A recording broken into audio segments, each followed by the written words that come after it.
It is an honor to be here. I am Michelle Wilson, Regent of the Ansel Brainerd Cook Chapter, National Society, Daughters of the American Revolution. I want to welcome all of you here today and thank you for coming. We are here today to honor the service and mark the grave of a Civil War veteran, Samuel E. Ames, who until today was buried in an unmarked grave here at Mount Rest Cemetery. A few housekeeping notes before we get into our program. Kindly silence your cell phones out of respect for the service and those around you. As we process through the cemetery, please watch your step and help those around you who may need assistance, as the ground can be uneven, and follow the guidance of the Zion Scout troops, who can be identified by their uniforms, who are here to assist us. And if you haven't already gotten ear protection and would like it for later in the program during the rifle and cannon volleys, please seek out a D.A.R. member. We all have the badges on us, and we want to tell you our D.A.R. stories. We can assist you with the earplugs. Our service today is supported by several veterans groups and Civil War reenactors. And right now, to start our program, I'd like to introduce Commander of the Honor Guard, Ed McGlade, for the presentation of the colors.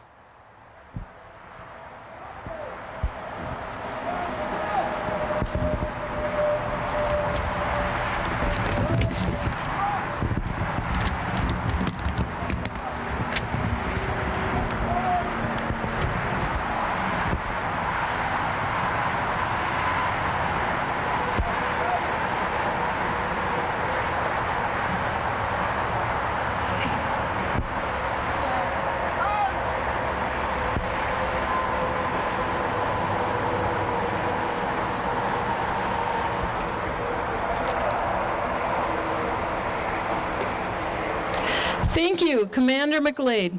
Now I'd like to introduce Christian Gibbs, Zion Scout Troop 663, a high school senior, who will sing our national anthem. Kindly remove your hats and stand if you are able.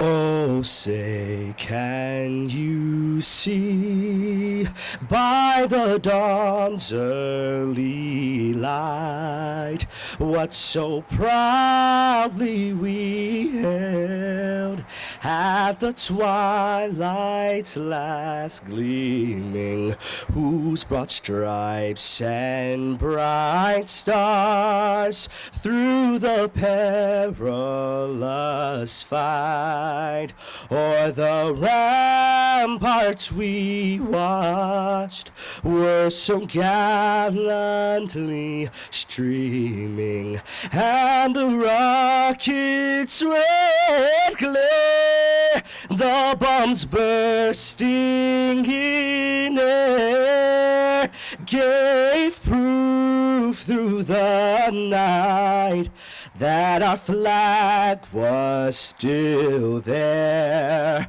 Oh, sing, does that star-spangled banner yet wave o'er the land of the free and the home of the brave.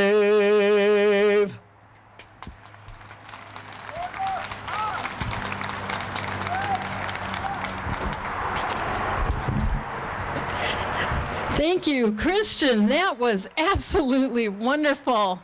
Make no doubt. Such a beautiful rendition to honor our country, Samuel Ames, and everyone who is gathered here today. Again, thank you all for coming. It's just wonderful to see such a great turnout. I'd like to take a moment to recognize some of our honored guests. We are fortunate to have members of the Ames family here today. With the descendants of Samuel E. Ames and their family members, please raise your hands high so we can recognize you, and applause. Yay! Fantastic. I'll be talking to you later about how you're connected and all that. Can't resist the genealogy. Thank you, everybody. I would also like to recognize an individual here from our local county government, Anthony Vega, Lake County Clerk. Raise your hand. He is Mr. Voting. If you have any questions about your registration, now is the season. And go ahead and see Anthony. Thank you for coming. Okay.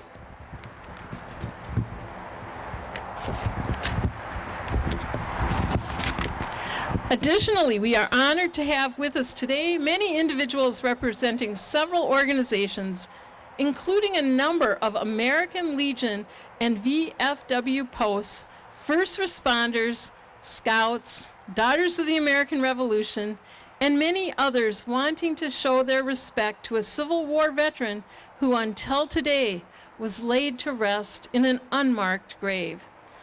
For you among us who are veterans, and I know there are many, we thank you for your service that allows us to gather here today to honor Samuel E. Ames. Without your bravery and defense of our country, we would not be able to thank you for all you sacrificed. Thank you all for recognizing the importance of this day and for taking time to be here. Out of respect for the Civil War veterans and the ceremony of this day, we will all silence our cell phones. I would like to share a little bit about the National Society, Daughters of the American Revolution, and the Ansel Brainerd Cook chapter that I am honored to be able to represent. D.A.R. was founded in 1890 by an act of Congress, and in 2019, D.A.R. admitted our 1 millionth member. We are a service organization dedicated to patriotism, historic preservation, and education. Membership is open to any woman who can trace lineal descent from a Revolutionary War patriot. The Ansel Brainerd Cook chapter, NSDAR, was founded in 1977 with 12 members. We are based in Libertyville and one of over 100 chapters right here in Illinois. We currently have 173 active members. We are celebrating our 47th anniversary this year, and we pride ourselves on our engagement in local communities where our members live and work throughout Lake County. Last year, we accumulated more than 7,000 volunteer service hours across our chapter membership, and we are on track to exceed that number again this year. Some of our projects this year have included student essay contests and scholarships to those students, invasive brush removal, roadway cleanup, making blankets for hospitalized children, providing Thanksgiving dinner for women in shelters, recognizing exceptional citizens in our community, welcoming veterans home from honor flight,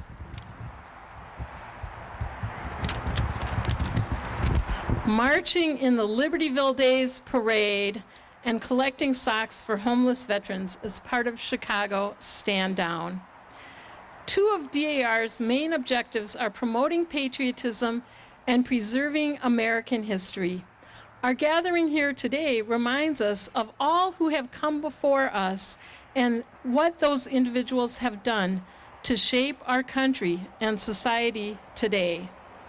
Our Illinois State Regents motto, "Working together, making a difference," is visible in the efforts of our chapter, the whole team from Mount Rest Cemetery, and all the other organizations and individuals listed in your program.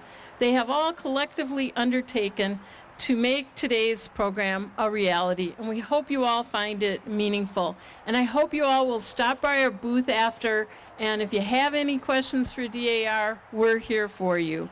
It is now my honor to bring back Commander McGlade to continue our program to recognize the service and marking the grave of Samuel Ames. Thank you. Commander McGlade.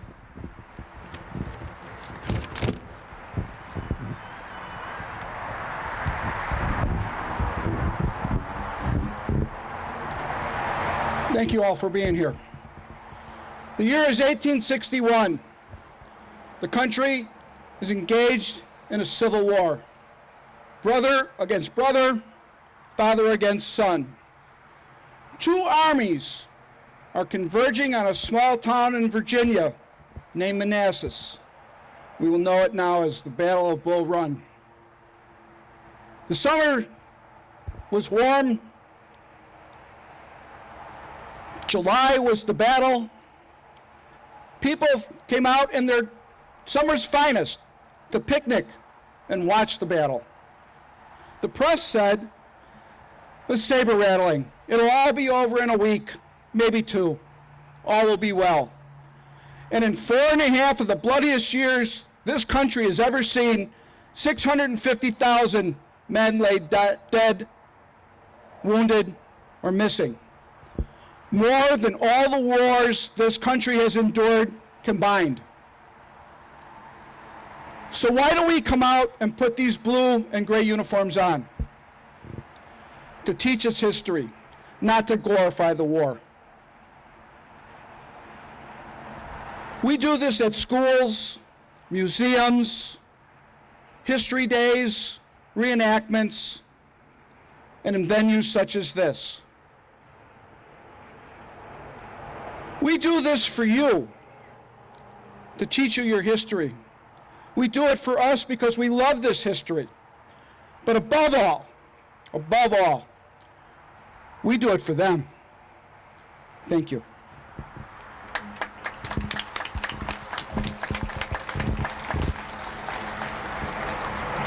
I would like to introduce our two-star general. He's president of the Senior Vice for Illinois of the D.A.R. No, of the Sons of Union. The Sons of the Union. I'm so sorry. I apologize. Michael Zaffron. Thank you. During the 4 years, from April 1861 to April 1865, Lake County furnished about 2,000 men for the various branches of the service, of whom more than 1,600 were volunteers, and this with a population of less than 19,000. Here soldiers were widely scattered in various departments and bore a part in nearly every skirmish and battle in the West, and in many of the campaigns and engagements at the East. At Fort Donaldson, where the first substantial success of the war was achieved, at Pea Ridge, where it was sheer luck that they won, at Pittsburgh Landing, where a victory was snatched from the jaws of defeat, in the campaigns, the battles, and the sieges that gave Vicksburg in the march through successive nights to Prairie Grove, helping to save the left at Stone River, standing like a wall of fire between the rebels and the coveted prize at Chickamauga. I have to turn the page. Fighting above the clouds at Lookout Mountain, helping to win the Pirates' victory at Mission Ridge, enduring hardships in the mid-winter campaign in East Tennessee without a parallel since Valley Forge, in the campaign to Atlanta, where the engagements succeeded each other so rapidly that they seemed like a continuous battle of 100 days, guarding the outposts of Texas or the forts along the southern waters, pressing through the seemingly impenetrable abatis to the defenses of Mobile, aiding to check Hood's forces at Franklin and to crush them at Nashville, marching from Atlanta to the sea, fighting amid the swamps and forests of the Carolinas, galloping over the plains and through the groves beyond the Mississippi, bearing up under hardships and adversities at the East, and waiting through long years of oft-deferred victory that came only when the heart of any other than an American soldier would have grown sick and given up the contest, starving in the foul prisons of a foe whose desperation had made inhumane, and in the death where Lee's army had pushed to Appomattox and Johnston's into North Carolina. Witnessed the final surrender of the rebels east and west, everywhere where daring and endurance was demanded. There were representatives of our country, always responding with alacrity to the call of duty, no matter how arduous the service or how dangerous the undertaking, until the Union was restored and the cause for which they fought so long and well had fully triumphed. But there were saddened homes, for many than 4,000 of the noble men who went forth to the field were counted with the unreturning braves. The sacrifice was a costly one and only justified so worthy a cause of restoring and redeeming for the curse of slavery to be abolished. And now it is my great pleasure to introduce the 16th President of the United States, Abraham Lincoln.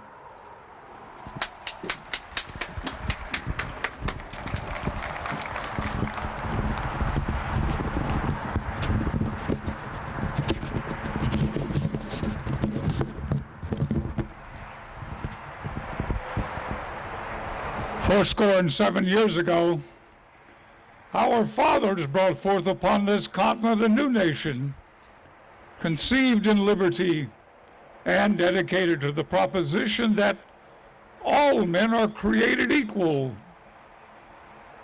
Now we're engaged in a great civil war, testing whether that nation, or any nation so conceived and so dedicated, can long endure. We are met on a great battlefield of that war. We have come to dedicate a portion of that field as the final resting place for those who here gave their lives that that nation might live. It is altogether fitting and proper that we should do this. But in a larger sense, we cannot dedicate, we cannot consecrate, we cannot hallow this ground. The brave men, living and dead, who struggled here, have consecrated it far above our poor power to add or detract. The world will little note nor long remember what we say here, but it can never forget what they did here. It is for us, the living, rather, to be here dedicated to the unfinished work, which they who fought here have thus far so nobly advanced. Rather, it is for us to be here dedicated to the great task remaining before us, that from these honored dead, we take increased devotion to that cause for which they here gave the last full measure of devotion. And that we here highly resolve that these dead shall not have died in vain, that this nation under God shall have a new birth of freedom, and that government of the people, by the people, for the people, shall not perish from the earth.